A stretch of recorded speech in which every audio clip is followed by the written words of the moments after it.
Hello everyone and welcome back to another album review. In this video I'm going to review Synchro Anarchy by Voivod.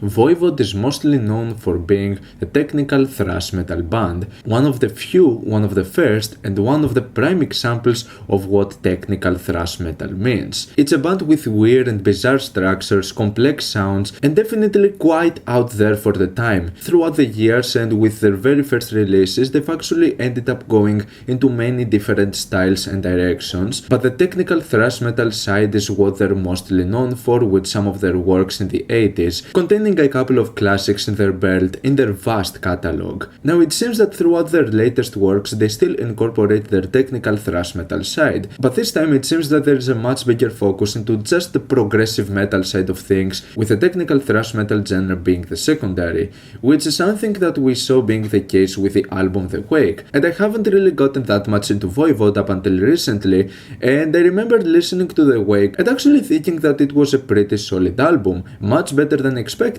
And actually I would consider it to be one of the most interesting albums I've heard Voivod do. Many of its elements, to my surprise, ended up feeling quite appealing to me, and I would say that this is kind of the same case with Synchro Anarchy. It is a pretty nice and solid continuation of this style and sound, so if you're familiar with the sound of The Wake and basically what Voivod ended up doing with some of their most technical aspects with their classic works, I feel that this album offers quite a lot, and I think that this is another really good album for the band. Beyond that though, in regards to the track listing, since I don't have that much of a familiarity with this particular sound, and since I haven't really invested that much into Voivod in particular, I don't really feel that I have that many things to say separately for each one of the tracks, as they would mostly end up going into some similar patterns, in the sense that you kinda know what to expect and what you're gonna get out of them.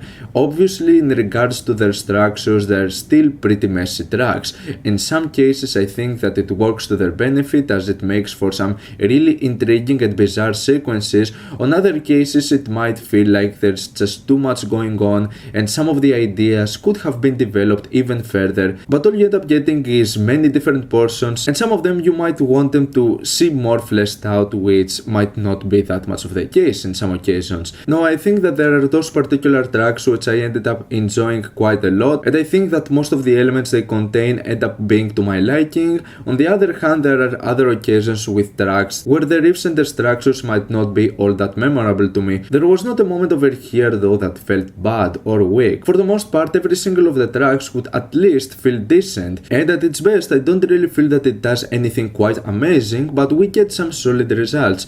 For me, my favorite moment has to be the very first track, which I feel that really starts things very strong, with its really bizarre portions and sounds, especially when it comes to the vocals, which would end up in some occasions having all of those weird robotic effects, giving this futuristic and alienating feel that in my opinion works pretty nicely with the track and just creates this really weird aura to it. It is quite technical, the pacing and the structures are really solid, and overall I feel that it contains some of the most interesting ideas and some of the best riffs throughout the entire project. In my opinion, the self-titled track Synchro Anarchy is not one of the strongest moments out of the album, but I really ended up liking its overall vibe and the way it was structured. I think that we get one of the most compelling moments, especially melodically, with the track Planet Eaters. In my opinion, this was definitely one of the standout moments throughout the album.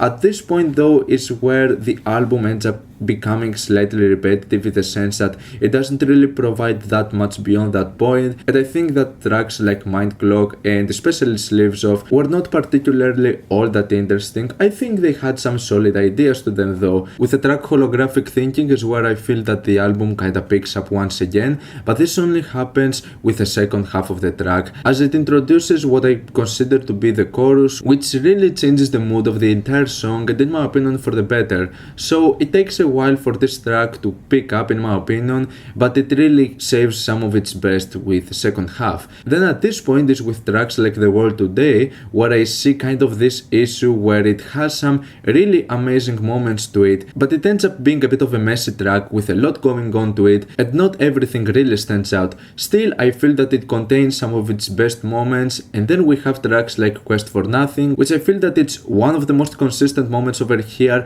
quite a messy track as well, well, but I feel that overall it contains some of its strongest elements, especially when it comes to the melodic parts, a really strong chorus, and also a very interesting way to finish the song, as the final minute feels like a build-up to something completely different, which in my opinion ends up feeling like a quite solid moment. Then finally there's the track Memory Failure, which I feel that it's at this point where the album ends up feeling a bit boring. I mean, it is a bit of a long album, it is almost 48 minutes long, and I feel it's at this point with the final track where there's not really that much left being provided over here. If it was just the first 8 tracks, I feel that it could have worked a bit better, but still, yeah, Memory Failure, it's not like a bad track, but it was definitely one of the most forgettable moments over here. So with that being said, I feel that overall Synchro Anarchy, I wouldn't necessarily say exceeded my expectations, but it's still really satisfying to see the band still managing to put out quality works, and Synchro Anarchy is not an exception. I feel that this is another quite solid album in the vast catalogue of Voivod, and I feel that this new direction with a bit of a more focus on progressive metal actually ends up feeling like one of their greatest eras so far. I'm gonna give Synchro Anarchy a 7 out of 10. What's your opinion on this album? Like it, dislike it, why, and what do you want me to review next time? Let me know down in the comments. If you like, if you enjoyed the video, subscribe for more content like this. Thank you for watching, and I'll see you all in the next video. Goodbye.